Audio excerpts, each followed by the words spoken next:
Water ಬೆಂಗಳೂರಿನ ಕಥೆ ಏನಾಗಿದೆ, ಎಲ್ಲೆಲ್ಲಿ ನೀರು ಹೇಗೆ ನಿಂತ್ಕೊಂಡಿದೆ ಅನ್ನುವಂಥದ್ದು. ಮಳೆರಾಯನ ಆರ್ಭಟಕ್ಕೆ ರಸ್ತೆಗೆ ಬಿದ್ದೋಗ್ಬಿಟ್ಟಿದೆ ಬಸ್ ಸ್ಟಾಪ್. ಬೆಂಗಳೂರಿನ ಕೆಆರ್ ಸರ್ಕಲ್ ಬಳಿ ಆಗಿರುವಂಥ ಘಟನೆ ಇದು. ವಿಶ್ವೇಶ್ವರಯ್ಯ ಇಂಜಿನಿಯರಿಂಗ್ ಕಾಲೇಜ್ ಬಳಿ ಬಿದ್ದಿರುವಂಥ ಬಸ್ ಸ್ಟ್ಯಾಂಡು. ಬೆಳಗಿನ ಜಾವ ಆಗಿದ್ದರಿಂದ ಯಾವುದೇ ಅನಾಹುತ ಸಂಭವಿಸಿಲ್ಲ. ಕಾಲೇಜ್ ಇರುವಂಥ ಸಂದರ್ಭದಲ್ಲಿ ವಿದ್ಯಾರ್ಥಿಗಳು ಹೆಚ್ಚಿನ ಸಂಖ್ಯೆಯಲ್ಲಿ ನಿಂತಿರ್ತಾರೆ. ಬಸ್ ಸ್ಟಾಪ್ ಪಕ್ಕದಲ್ಲೇ ರಸ್ತೆಯನ್ನು ಅಗೆಯಲಾಗಿತ್ತು. ಮಳೆ ಬಂದ ಪರಿಣಾಮ ನೆಲಕ್ಕೆ ಅಪ್ಪಳಿಸಿದೆ ಈಗ ಬಸ್ ಸ್ಟಾಪ್. ಇನ್ನೆಷ್ಟು ಚೆನ್ನಾಗಿ ಕಟ್ಟಿರಬೇಕು ಅಂತ ನೋಡ್ಕೊಳ್ಳಿ. ಆ ಬಸ್ ಸ್ಟಾಪನ್ನು ಎಷ್ಟು ಗಟ್ಟಿಮುಟ್ಟಾಗಿ ಕಟ್ಟಿರಬೇಕು ಅಂತ ನೋಡ್ಕೊಳ್ಳಿ. ಇದಕ್ಕೆ ಟೆಂಡರ್ ಕೊಡ್ತಾರ್ರಿ. ಕೆಲವು ಕಡೆಯಲ್ಲಿ ಟೆಂಡರ್ ಇದೆ, ಕೆಲವು ಕಡೆಗಳಲ್ಲಿ ಆಯಾ ಶಾಸಕರು ತಮ್ಮ ಅವರಿಗೆ ಶಾಸಕ ದುಡ್ಡನ್ನು ಕೊಡ್ತಾರಲ್ವಾ, ಆ ದುಡ್ಡಿನಲ್ಲಿ ಅವ್ರು ಕಟ್ಟಿಸಿ ಕೊಡ್ತಾರೆ. ಅವ್ರ ಬೋರ್ಡ್ಗಳನ್ನು ಹಾಕ್ತಾರೆ, ಅವ್ರ ಹೆಸರುಗಳನ್ನು ಹಾಕ್ತಾರೆ. ಹಾಗಿದ್ದಾಗ ಯಾವ ರೀತಿಯಲ್ಲಿ ಕಾಮಗಾರಿ ನಡೀತಾ ಇದೆ ಅಂತ ಪರಿಶೀಲನೆ ಮಾಡಿದವರು ಯಾರು? ಈ ರೀತಿಯಾಗಿ ಒಂದು ಮಳೆ ಬಿದ್ದೋಗ್ಬಿಡುತ್ತೆ ಒಂದು ಬಸ್ ಸ್ಟಾಪ್ ಅನ್ನೋದಾದರೆ ಯಾವ ಧೈರ್ಯದ ಮೇಲೆ ನಿಂತ್ಕೊಳ್ಬೇಕು ಬಸ್ ಸ್ಟಾಪ್ನಲ್ಲಿ ಜನ ಅಂತ? ಮರಗಳ ಕೆಳಗಡೆ ನಿಂತ್ಕೊಳ್ಬೇಡ್ರಪ್ಪ, ಬೆಂಗಳೂರಿನಲ್ಲಿರುವಂಥ ಮರಗಳ ಬೇರ್ಗಳನ್ನೆಲ್ಲ ಕಟ್ ಮಾಡಿಬಿಟ್ಟಿದ್ದಾರೆ, ಯಾವಾಗ ಬೇಕಾದರೂ ಬೀಳ್ಬೋದು ಅಂತೀವಿ. ಈಗ ಬಸ್ ಸ್ಟ್ಯಾಂಡ್ಗಳ ಕಥೆನೂ ಹೀಗೇನಾ? ಏನರಪ್ಪ ಬೆಂಗಳೂರಿನ ಪರಿಸ್ಥಿತಿ? ದುಡ್ಡು ತಿನ್ನೋ ತಿಮಿಂಗಲುಗಳು ದೊಡ್ಡ ದೊಡ್ಡ ಮಟ್ಟದಲ್ಲೇ ಇದ್ದಾವೆ. ಟೆಂಡರನ್ನು ತಗೊಳ್ಳೋದು, ಈ ರೀತಿಯಾಗಿ ಕಟ್ಟಡ ಕೆಲಸವನ್ನು ಮಾಡೋದು. ರಣಮಳೆಗೆ ಬ್ಯಾಡ್ ಬೆಂಗಳೂರು ಆಗಿದೆ, ಬ್ರ್ಯಾಂಡ್ ಬೆಂಗಳೂರು. ಹೆಸರಿಗೆ ಗ್ರೇಟರ್ ಬೆಂಗಳೂರು ಅಂತೆ, ವಾಸ್ತವದಲ್ಲಿ ಇದು ವಾಟರ್ ಬೆಂಗಳೂರು ಆಗೋಗ್ಬಿಟ್ಟಿದೆ. ಮಾತಿನ ಶೂರರು ಎಲ್ಲೋದ್ರು, ಯಾರು ಕಾಣ್ತಿಲ್ವಲ್ಲ. ಬೇರೆ ಸಂದರ್ಭದಲ್ಲೆಲ್ಲ ಬಂದು ಕೊಟ್ಟಿದ್ದು ಬಿಲ್ಡಪ್ ಅನ್ನ. ಬ್ರ್ಯಾಂಡ್ ಬೆಂಗಳೂರು ಹೋಗಿ ಬೋಟ್ ಬೆಂಗಳೂರು ಆಗೋಯ್ತು. ಈಗ ಬೆಂಗಳೂರಿನ ಈ ಸ್ಥಿತಿಗೆ ಯಾರು ಹೊಣೆ? ಎಲ್ಲಾ ಸರ್ಕಾರಗಳು ಹೊಣೆಯಾಗಿವೆ. ಸರ್ಕಾರಕ್ಕೆ, ಶಾಸಕರಿಗೆ, ಅಧಿಕಾರಿಗಳೇ ಜನಸಾಮಾನ್ಯರು ಪ್ರಶ್ನೆಯನ್ನ ಕೇಳ್ತಾ ಇದ್ದ. ರಣಮಳೆಗೆ ಬ್ಯಾಡ್ ಬೆಂಗಳೂರು ಆಗೋಗಿದೆ, ಈಗ ಬ್ರ್ಯಾಂಡ್ ಬೆಂಗಳೂರು ಅಂತ. ಬ್ರ್ಯಾಂಡ್ ಬೆಂಗಳೂರು ಮಾಡಕ್ ಹೋದ್ರು, ಗ್ರೇಟರ್ ಬೆಂಗಳೂರು ಅಂತೆ. ಏನೇನ್ರಪ್ಪ ರಸ್ತೆಗಳು ನೋಡಿ ಸರ್, ಹೆಂಗಿದೆ, ಹೆಂಗೆ ಹೋಗೋದು ಜನಗಳು ಹೇಳಿ ಸರ್. ಇದು ಈ ಥರ ಇದ್ದರೆ ನೀರು ಹೋಗೋಕ್ಕೆ ಜಾಗ ಇಲ್ಲ, ಎಲ್ಲಿ ಹೋಗೋದು ಸರ್ ಹೇಳಿ ಸರ್. ಎಷ್ಟು ಕಷ್ಟಪಡ್ತಾರೆ ನೀವೇ ನೋಡ್ತೀರಲ್ಲ.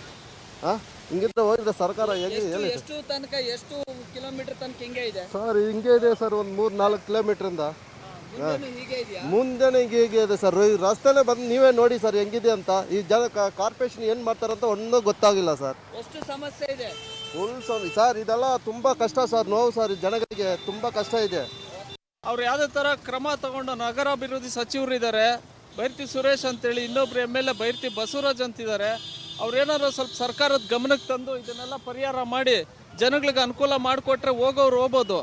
ಈ ಥರ ತೊಂದರೆಯಲ್ಲಿ ಸಿಗಾಕೊಂಡು ನೋಡಿ, ನಾವು ಕೆಲ್ಸಕ್ಕೆ 10-10:30 ಹೋಗ್ಬೇಕಾಗಿರೋರು 11:30-12 ಗಂಟೆ ಆದರೂ, ಇನ್ನೂ 12 ಗಂಟೆ ಆದರೂ ಇಲ್ಲೇ ಇದ್ದೀರಿ, ಬಯಸ್ಕೊಳ್ತಾ ಇದ್ದೀರಿ ಕೆಲ್ಸಕ್ಕೆ ಹೋಗೋ ಜಾಗದಲ್ಲಿ. ಇವಾಗ MLAಗಳು, ಸರ್ಕಾರದವ್ರು ಇದಕ್ಕೆ ಸಂಬಂಧಪಟ್ಟವ್ರಿಗೆ ಅವ್ರಿಗೆ ಕರೆದು ಇದಕ್ಕೆ ಹೇಳಿ ಜಲ್ದಿ ಕಾಲುವೆಗಳೆಲ್ಲ ಸರಾಗವಾಗಿ ಮಾಡಿಸಿ ನೀರು ಹರಿಯೋ ಥರ ಮಾಡಿಕೊಡ್ಲಿ.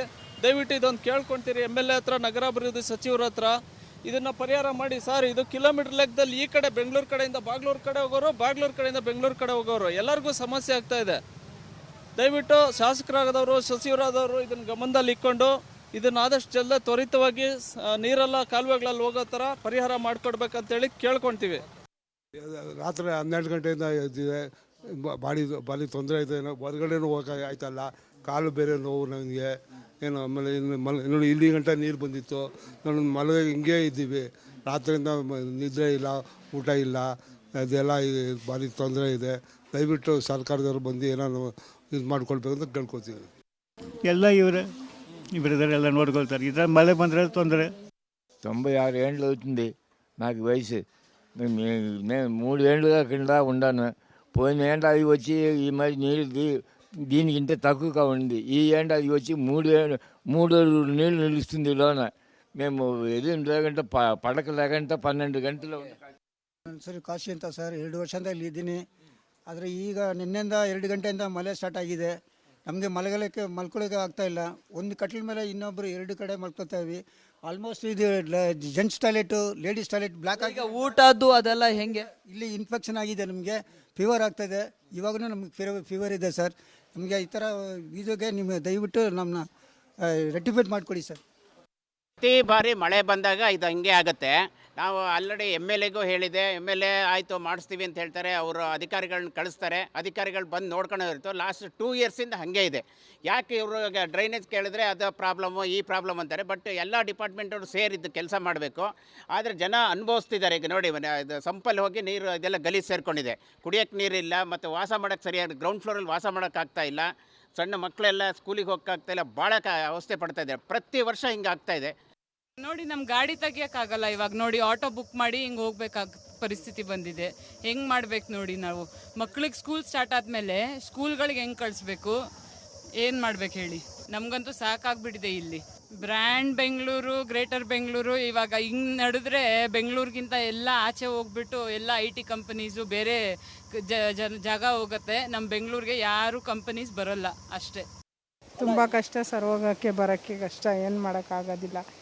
ಇಲ್ಲಿ ನಿರಂತರವಾಗಿ ಪ್ರತಿ ಸಾರಿ ನಿರಂತರವಾಗಿ ಈ ಥರದ ಮಳೆ ಬಿದ್ದಾಗ ನಮ್ಮ ಬಡಾವಣೆಯಲ್ಲಿ ಈ ಅವಾಂತರಗಳು ಆಗ್ತಾ ಇದೆ. ಇದಕ್ಕೆ ಸೊಲ್ಯೂಷನ್ಸ್ ಕೂಡ ಇಂಜಿನಿಯರ್ಸ್ಗೂ SWD ಇಂಜಿನಿಯರ್ಸ್ಗಾಗಲಿ BBMP ಅವರಿಗೆಲ್ಲ ಗೊತ್ತಿದೆ. ಆದರೆ ತ್ವರಿತಗತಿಯಲ್ಲಿ ಇದಕ್ಕೆ ನಮ್ಮ ಬಡಾವಣೆಗೆ ಒಂದು ಒತ್ತು ಕೊಟ್ಟು ಶೀಘ್ರ ಅನುದಾನ ಬಿಡುಗಡೆ ಮಾಡಿ 1ನೇ ಕ್ರಾಸಿಂದ 9ನೇ ಕ್ರಾಸ್ವರೆಗೂ ಇದೇ ಅವಾಂತರ ಒಂದು 2-3 ದಿವಸ ಮನೆಯಿಂದ ಆಚೆಗೆ ಬರೋದು ಪರಿಸ್ಥಿತಿ. ಮಳೆಗಳು ಬೀಳ್ತಾ ಇದೆಯಲ್ಲ, ಹಿಂಗೋದಿಲ್ಲ. ಈ ಬಡಾವಣೆಯಲ್ಲಿ ಮಣ್ಣಲ್ಲಿ ನೀರು ಹಿಂಗೋದಿಲ್ಲ. ಇಲ್ಲಿಂದ ನೀರನ್ನ ಹೊರಗಡೆ ಕಳಿಸ್ಲಿಕ್ಕೆ ರಾಜಕಾಲುವೆ ವ್ಯವಸ್ಥೆ ಹೋಗಲಿಕ್ಕೆ ಟೆಕ್ನಿಕಲ್ ಪ್ರಾಬ್ಲಮ್ ಇದೆ. ಸರಿ, ವರ್ಷ ಇದೇ ಥರ ಮಳೆ ಬರುವಾಗಲ ಹಿಂಗೆ ಆಗ್ತಾ ಇದೆ. ಖಾಲಿ ಸೈಟ್ ಇರುವಾಗ ಇವರು ಬಿಲ್ಡಿಂಗ್ ಕಟ್ಟಕ್ಕೆ ಹೆಂಗೆ ಶಾಂಕ್ಷನ್ ಮಾಡಿದ್ರು ಇವರು. ಫಸ್ಟ್ ಇದನ್ನು ನೋಡಿ ಕಟ್ಟೋದಾ ಬೇಡ ಅಂತ ಇವರು ಮಾಡಿರಬೇಕು. ಅದನ್ನು ಇವರು ಮಾಡಿಲ್ಲ. ಎಲ್ಲ ಮನೆಯೆಲ್ಲ ಮಾಡಿ ಇವ್ರಿಗೆ ಏನೇನು ಏನೇನು ಮಾಡಿದಾರೋ ಗೊತ್ತಿಲ್ಲ. ಆದರೆ ಇವಾಗ ಮಳೆ ಬಂದು ನೀರು ತುಂಬುವಾಗ ಮಾತ್ರ ಮೋಟ್ರ್ಗಳು ತೊಗೊಂಡು ಬರ್ತಾರೆ. ತೊಗೊಂಡು ಬಂದು ಏನು ಮಾಡ್ತಾರೆ, ನಮಗೆ ಸ್ವಲ್ಪ ಇದು ಮಾಡಿಸ್ಕೊಟ್ಬಿಡ್ತಾರೆ. ಅದು ಆಗಿದ್ಮೇಲೆ ತಿರ್ಗಾ ಬಂದು ಈ ಕಡೆ ಅವರು ನೋಡೋದು ಇಲ್ಲ. ಇದು ರಾಜಕೀಯ ಏನು ಮಾಡ್ತಾ ಇದೆ, ನಾವಂಥವ್ರು ಬದುಕಬೇಕಾ ಇಲ್ಲ ಸಾಯ್ಬೇಕಾ ಅಂತ ಇವ್ರಿಗೆ ಗೊತ್ತಾಗಲ್ಲ. ಇವ್ರ ಮನೇಲಿ ಏನಿದ್ದಾರೆ, ಚೆನ್ನಾಗಿ ಇವರು ಸಂಪಾದನೆ ಮಾಡಿ ಇವರು ಹೆಂಡತಿ ಮಕ್ಕಳಿಗೆಲ್ಲ ಮಾಡಿ ಸಾಕಾಗಿದ್ದಾರೆ. ಪ್ರತಿ ಸತ ಹಿಂಗೆ ಮಾಡ್ತಾರೆ. ಒಂದ್ಸಲಿ ಬಂದು ಹೋದರೆ ಏನಾಗಿದೆ ಅಂತ ಇವ್ರು ಮಾಡಬೇಕು. ಅದು ಮಾಡೋದು ಇಲ್ಲ, ಏನಿಲ್ಲ. ಸೊ ಪ್ರತಿ ಸಲ ನಾವು ಹಿಂಗೆ ಏನಾದರೂ ಕಷ್ಟಪಡ್ತೀವಿ ಅಂದರೆ ಯಾರೂ ಬರಲ್ಲ. ನೆಕ್ಸ್ಟ್ ಡೇ ಒಂದು ಗಾಡಿ ಬರುತ್ತೆ, ನೀರು ತಗೊಂಡು ಆ ಕಡೆ ಬಿಡ್ತೀರಾ. ಬಟ್ ಒಂದು ಹಾಫ್ ಆನ್ ಅವರ್ 1 ಅವರಲ್ಲಿ ಮತ್ತೆ ಇದೇ ಥರ ಬರುತ್ತೆ. 4 ಗಂಟೆಗೆ ಸ್ಟಾರ್ಟ್ ಆಗಿರೋದು ಓಕೆ ಅನ್ನೋದು 5:15 ಅಷ್ಟೊತ್ತಲ್ಲಿ ಎಲ್ಲ ತುಂಬಿಟ್ಟಿದೆ ಸರ್. ಗಾಡಿ ಎಲ್ಲ ಹಾಕಿದೀವಿ ನೋಡಿ, ನನ್ನ ಗಾಡಿ ಎಲ್ಲ ಫುಲ್ ಎಲ್ಲ ಇದಾಗಿದೆ. ಸೊ ಏನಿಲ್ಲ, ಮಕ್ಕಳಿಗೆ ಸ್ಕೂಲ್ ಇಲ್ಲ ಏನೋ ಓಕೆ, ಬಟ್ ಈಗ ಹಾಲಿಲ್ಲ, ಏನಿಲ್ಲ, ತರಕಾರಿ ತರೋಕ್ಕಾಗಲ್ಲ, ಏನು ತರೋಕ್ಕಾಗಲ್ಲ, ಊಟಗೂ ಏನೂ ಮಾಡೋಕ್ಕಾಗಲ್ಲ. ಈಗ ನೀವು ಮೋಟ್ರ್ ಹಾಕೋಕ್ಕಾಗಲ್ಲ, ನೀರಿಲ್ಲ.